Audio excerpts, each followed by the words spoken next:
Sekarang kita masuk ke step 4, program intervensi. Di step 1, kita sudah menyepakati hasil akhir yang akan kita wujudkan dengan program intervensi. Di step 2, kita sudah mengidentifikasi perubahan-perubahan spesifik yang dibutuhkan agar hasil akhir yang ditargetkan bisa dicapai. Di step 3, kita sudah menyusun strategi-strategi yang efektif untuk menghasilkan perubahan-perubahan spesifik yang dibutuhkan. Nah, sekarang step 4, menyusun program. Kita susun strategi-strategi itu menjadi rangkaian program intervensi. Nah, apa yang perlu dilakukan di step 4 ini? Pertama, yang kita butuhkan adalah menyusun sekuensi program.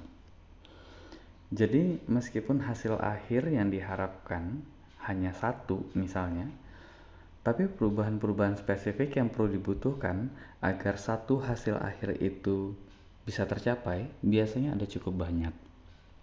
Plus, setiap perubahan itu biasanya membutuhkan lebih dari satu strategi untuk bisa terwujud. Artinya, program-programnya akan ada banyak, sehingga kita butuh menyusun sekuensinya.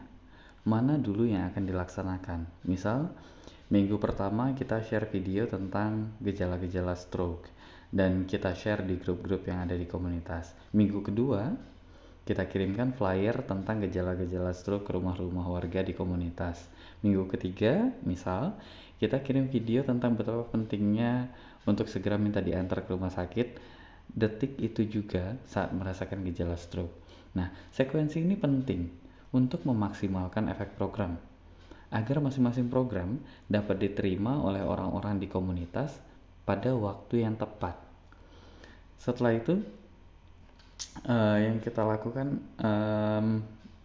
setelah menyusun sekuensi program, maksudnya langkah selanjutnya yang perlu kita lakukan adalah menyiapkan material dan protokol program. Apa aja material-material yang dibutuhkan?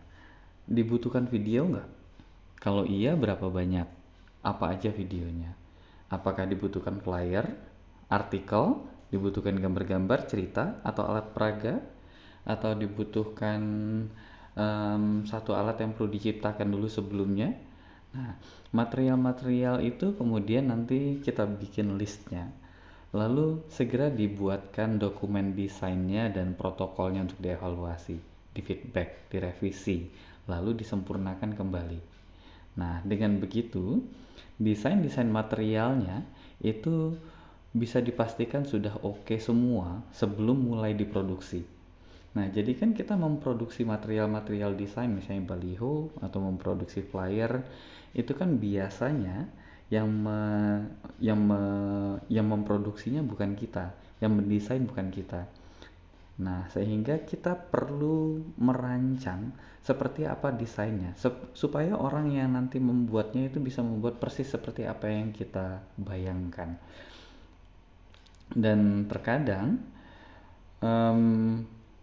kalau kita tidak punya semacam prototipe-nya, gambaran untuk dibikin oleh orang yang nanti akan memproduksi, biasanya kalau kita tidak punya prototipe-nya dan kita tidak pastikan itu oke, tidak kita diskusikan dulu, biasanya ketika nanti diproduksi, begitu hasil produksinya keluar, kita melihat ada cacatnya, nanti diulang lagi produksinya. Itu kan nanti akan memakan biaya. Nah, dokumen desain ini sangat penting agar nanti ketika kita merevisi, kita bisa merevisi sebelum produknya keluar, sebelum diproduksi materialnya. Jadi yang kita revisi adalah dokumen desainnya itu. Dokumen desainnya yang nanti akan kita cek bersama, kita akan memintakan feedback ke orang-orang, ke para ahli. Nah, bukan setelah diproduksi kita mintakan, tapi dokumen desainnya itu yang kita mintakan pendapat.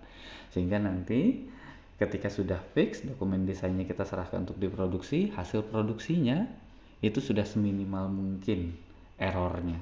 Nah, demikian juga dengan protokol-protokolnya. Tidak hanya materialnya tapi juga protokol-protokolnya. Kita mesti pastikan dulu benar-benar oke sebelum nanti mulai kita luncurkan ke komunitas protokolnya. Nah, bila semua desain dan protokol itu sudah oke dan sudah diproduksi, apakah sudah cukup? Tidak. Material dan protokol itu sebaiknya diuji coba agar nanti dapat kembali disempurnakan bila dirasa tidak sesuai setelah dilaksanakan uji coba. Kalau nanti ada yang kurang atau keliru, harapannya hanya terjadi nanti saat uji coba saja, dan tidak terjadi saat program intervensi sudah diluncurkan di komunitas yang akan kita tangani.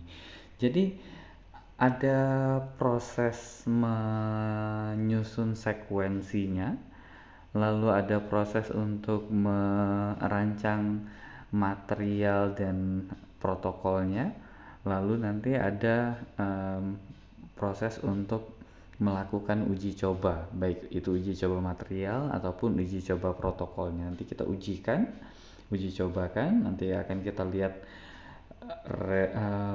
hasilnya, reaksi orang yang kita uji cobakan, apakah sudah sesuai dengan reaksi dan efek yang kita harapkan.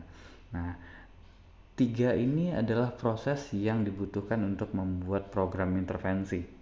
Kalau nanti hasil uji cobanya ternyata tidak memuaskan, tidak sesuai dengan harapan kita, maka sebelum kita luncurkan programnya, program ini perlu kita evaluasi dulu, perbaiki dulu. Baru setelah fix betul, kita merasa ini sudah matang betul untuk diluncurkan, baru nanti kita luncurkan.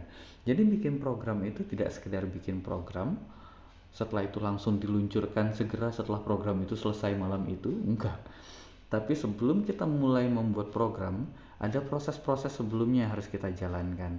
Kita harus menetapkan arahnya dulu yang akan menjadi target tujuan program kita nanti mau mewujudkan apa. Nah, setelah arahnya sudah ada di step 1, nanti kita akan